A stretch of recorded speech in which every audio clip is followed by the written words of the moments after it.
Napeperwisyo pa rin ng usok mula sa nasusunog na Navotas landfill ang kalapit na bayan ng Ubando sa Bulacan. May isang residente na namang napaulat na namatay matapos magreklamong nahihirapang huminga.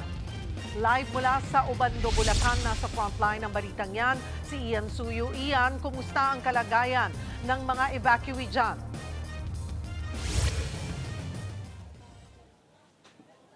Alam mo, Cheryl, tama ka dyan. Tuloy-tuloy pa rin nga yung perwisyo na idinudulot ng binubugang usok ng nasusunog na Navotas Sanitary Landfill. Sa katunayan nga, mahigit 2 linggo na inaapula ang sunog na ito. At dito nga mismo sa bayan ng Ubando ay naiulat ang pagkasawi ng isang 81 anyos na senior citizen dahil sa hirap sa paghinga. 18 araw na mula nang sumiklab ang sunog sa Navotas Landfill. At hanggang ngayon, hindi pa rin humuhupa ang usok na dinudulot nito. Isa sa pinakanahihirapan ngayon ang mga residente sa kalapit lang na bayan ng Ubando sa Bulacan. Noong nakaraang linggo, may nasawing 81 years old na residente ng Barangay Katanghalan. Tumangging humarap sa News 5 ang pamilya ni Lolo, pero kwento nila, malakas raw ang usok sa kanilang lugar noong araw na namatay ito.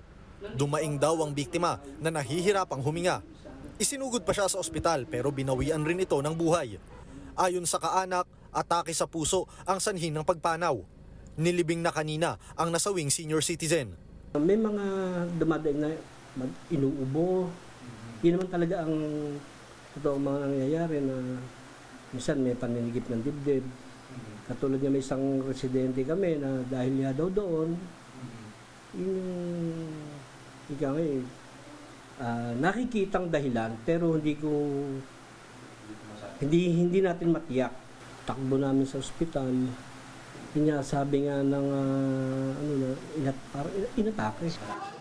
Ito na ang ikalawang residente ng Ubando na namatay sa gitna ng nararanasan nilang perwisyo dahil sa usok. Pero paglilinaw ng mga otoridad, parehong may comorbidity o iniindang karamdaman ang mga ito. If I'm not mistaken, may mga pre-existing na sila. Pero hindi lang natin ma-make sure as to the health report kung ang nagpa-trigger pa nung situation sa kanila is yung related sa incident sa Navotas Sanitary Landfill. Umakyat naman na sa 480 na residente ang pansamantalang nanunuluyan sa Ubando National High School na nagsisilbing evacuation center. Katumbas yan ng 170 na pamilya. Pero kahit sa evacuation center, amoy na amoy pa rin ang mabahong usok kaya't marami ang naka-face mask. Sa mga larawang ibinahagi ng Bureau of Fire Protection o BFP, makikita ang mas pagkaunti umano ng ibinubugang usok ng nasusunog na landfill. Sa ngayon daw ay hindi na pwede ang basta-bastang pagbuga ng tubig sa pag-apula ng apoy. Pag ginamitan natin ng excessive water, ay pwede ring mag-compromise o ma-damage yung layer or liner ng landfill na ito, na liner system na ito sa ilalim. Kaya ang liner na yan ay nakadesign kasi yan para i-prevent rin yung toxic, no, na from the leaking sa mga surrounding soil or Manila Bay. Sa huling air quality assessment ng DENR, bahagyang bumuti ang kalidad ng hangin sa Navotas, Malabon at Valenzuela.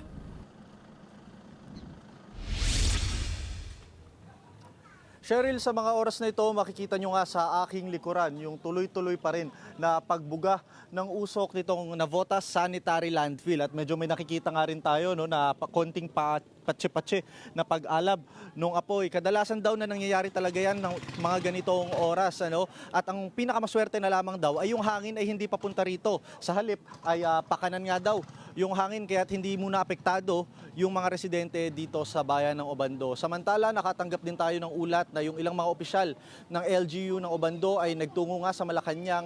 Ito ay para humingi na rin ng tulong dahil nga hanggang ngayon hindi sila sigurado kung kailan matatapos itong nararanasan nilang perwisyo at pahirap bunga nitong sanitary landfill fire na ito. At nakatanggap din tayo ng impormasyon kanina tungkol sa posibilidad ng pagdedeklara ng state of calamity. Posible daw yan i-anunsyo ng pamahalaang lungsod bukas. Yan muna ang latest mula dito sa Ubando. Balik sa'yo, Cheryl. Maraming salamat, Ian Suyo. Mga kapatid, Cheryl Cosing po. Maging maalam at may pakialam sa mga napapanahong issue at headlines. Mag-follow at mag-subscribe na sa social media pages ng News 5.